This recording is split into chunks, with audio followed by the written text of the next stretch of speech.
টাঙ্গাইল এলেঙ্গায় বয়ানে গেলাম,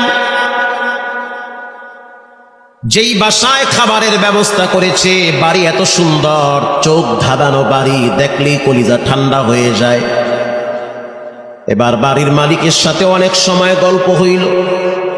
বাড়ির মালিক বলতে আছে, হুজুর আমি কাঁচা তরকারি বিক্রি করতাম, কাঁচা তরকারি বিক্রি করে করে আমার পেট চালাইতাম, কাঁচা তরকারি বিক্রি করে এত দামি বাড়ি কেমনে বানাইছেন? এক কথায় তার উত্তর হলো, তিনি বলল যে আমার রব আমাকে এই নিয়ামত দান করেছে, অল্পের ভিতরে বরকত বাড়ায়া দিছে। আমি বললাম কেমনে এই বরকত আসলো, কোন রাস্তা দিয়া? তিনি জবাব দিতেছে, প্রতিদিন সকালবেলা আমি সবজি কেনার জন্য গ্রামে যাই। কষ্ট হয় আপনাদের? সবজি, কাঁচা তরকারি, কদু, ঝিঙ্গা, তরই, বটবডি, পেঁপে এগুলা কেনার জন্য আমি ভ্যান নিয়ে গ্রামে যাই। আমি রাত্র প্রায় 4টার সময় ঘুম থেকে উঠি। ঘুম থেকে উঠার পরে উজু বানাইয়া অল্প কিছু টাকা নিয়ে আমার ভ্যানটা নিয়ে আমি রাস্তা দিয়া চালাইতে চালাইতে চলে যাই সেই ক্ষেতের দিকে, গ্রাম্য বাজারে। আজান হয়ে গেলে ভ্যান রাইখা আমি নামাজের জন্য মসজিদে ঢুকে পড়ি। নামাজ শেষ হওয়ার পরে আবার আমার ভ্যান নিয়ে আমি আমার গন্তব্যে রওনা হই। ঘটনাক্রমে একদিন সবেহ সাদেকের আগে এখনো পর্যন্ত সূর্য ওঠে নাই। রাস্তা দিয়ে আমি হাঁটতেছি, কিছু দূর যাওয়ার পরে একজন বৃদ্ধা মহিলাকে দেখলাম লাঠিতে ভর দিয়ে দাঁড়িয়ে আছে। আমি ভয় পেয়ে গেছি। প্রথমে ভাবছি হয়তো কোনো জিন হতে পারে। সাদা কাপড় পরা, সাদা চুল, হাতে একটা লাঠি, সেটাও দেখি সাদা লাঠি। ভয়তে আমার কলিজা মুখের কাছে চলে আসছে। মনে করছি হয়তো কোনো জিন হবে, না হয় কোনো ফেরেশতা হবে। পরে বুঝলাম না, সে মানুষ। কাছে গেলাম, সে আমার দিকে হাতটা বাড়ায় দিল। 5টা টাকা দাও, 1 পিস রুটি কেনার মতো টাকা আমার কাছে নাই। গরিব মানুষ আমি। অনেকের দরবারে হাত পাচ্ছি, কেউ দেয় নাই। তুমি নামাজিওয়ালা মানুষ, দেখছি মসজিদ থেকে বের হয়েছ, তোমার কাছে হাত বাড়াইছি, ফিরে দিও না। 5টা টাকা হইল, আমাকে তুমি দাও, 2 পিস রুটি কিনে খাবো।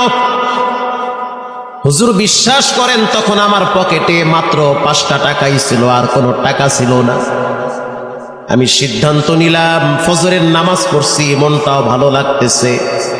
একজন গরিব মহিলা মানুষ 5টা টাকার জন্য হাত বাড়াইছে, যাক আজকের সকালের নাস্তা আমি করব না, 5টা টাকা আমি তাকে দান করে দিলাম। যখন 5 টাকা তার হাতে দিলাম, সে আমাকে বলল, বল তোর কি লাগবে?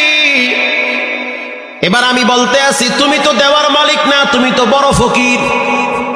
মহিলা বলতে আছে, আমি আর তুমি দুইজনই ফকির, কিন্তু তোমার আমার রব মোটেও ফকির না। আল্লাহু আকবার জোরে বলেন।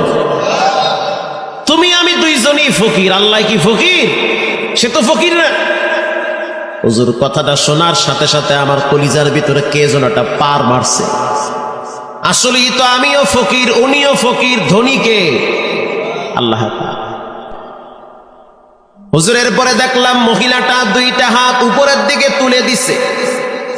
দেওয়ার আগে আমি আমার ওই বুড়ি মহিলাকে বললাম যে তুমি একটু দোয়া করো যে আল্লাহ যেন আমার একটা বিল্ডিং বাড়ি করার তৌফিক দেয়, কারণ আমার ঘরে একজন তোমার মতো মা আছে। বৃষ্টির পানিগুলা যখন পড়ে, আমার মায়ের মাথায় গিয়া পানির ছিটা পড়ে। তুমি মুসাফির মানুষ, আমার জন্য একটু দোয়া করো যেন রব্বুল আলামিন আমাকে একটা ঘর করার তৌফিক দেয়, কারণ টিমের ভাঙ্গা ঘর, পানির ছিটা পরে পরে রাত্রিবেলা আমরা ঘুমাইতেও পারি না। এমন গরিব সমাজে আছে না? না, সামর্থ্য নাই একটা বাড়ি করবে।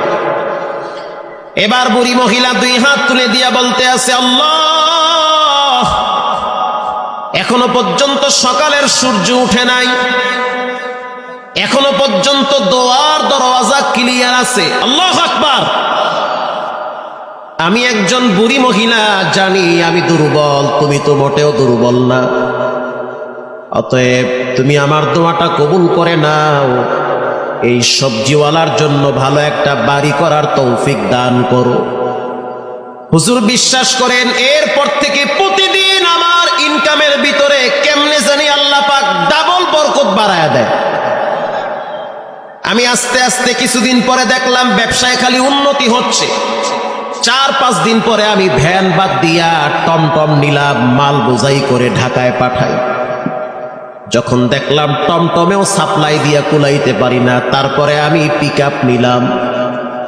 পিকআপে মাল লোড করে যখন কুলাইতে পারি না, তারপরে আমি ট্রাক লোড করলাম। কন্টিনিউ এখন প্রতিদিন 8-10 ট্রাক আমার সবজি কারণ বাজারে চলে যায়। আর আল্লাহ পাক এত বরকত দিয়েছে, প্রায় 2 কোটি টাকা খরচ করে আমি এই সুন্দর বাড়ি বানিয়েছি। আরো জোরে সুবহানাল্লাহ। দেওয়ার মালিক কে? ওয়া আম্মাস সাইলা ফালা তানহার। কেউ যদি সাইল করে, না বইল না। যে তোমার কাছে হাত পাতে অবশ্যই তোমার চেয়ে সে দুর্বল, ঠিক না ঠিক? না বলিও না, কিছু দিয়া বিদায় দাও। আল্লাহ রাব্বুল আলামিন বলেন, ইয়াতলুনা কিতাবাল্লাহ, নিশ্চয়ই যারা কোরআন তেলাওয়াত করে, ওয়া আকামুস সালাহ, 2 নম্বরে যারা নামাজ পড়ে, ওয়া আনফাকু মিম্মা রাযাকনাহুম সিররা ওয়া আলানিয়াতান ইয়ারজুনা তিজারাতান লান তাবুর। 3 নম্বরে যারা আল্লাহর রাস্তায় দান করে, 3 গুণ যার ভিতরে থাকবে, রব্বুল আলামিন বলেন সে সফল, তার ব্যবসাটা লাগবে না। চিৎকার বের করুন আল্লাহু আকবার। সে সফল, কামিয়াবি।